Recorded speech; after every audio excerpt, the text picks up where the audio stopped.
Welcome to the Tech Egg. Don't get scrambled. Enjoy the video. You begin by laying down the structure. Draw a clean circle for the head and keep lines light so you can adjust.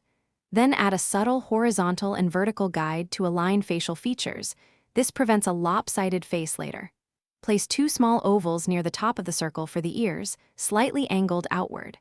Once done, step back and check proportions.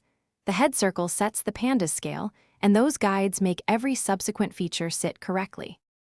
You now shape the panda's character. Draw 2 large rounded eye patches on the horizontal guide, making them slightly wider toward the outer edges to capture that classic look. Inside each patch, place a smaller circle for the pupil. Leave a tiny highlight to suggest shine. Next, form a small rounded triangle for the nose at the guide intersection and a simple curved line for the mouth with short cheek curves.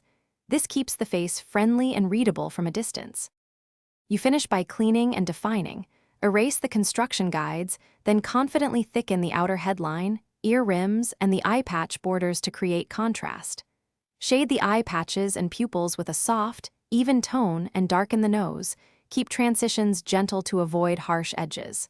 Once done, add light fur strokes around the ears and chin for texture. If things look off, make small adjustments. Erase and nudge features using remaining guides. Thanks for watching. Consider subscribing if I helped unscramble your problems.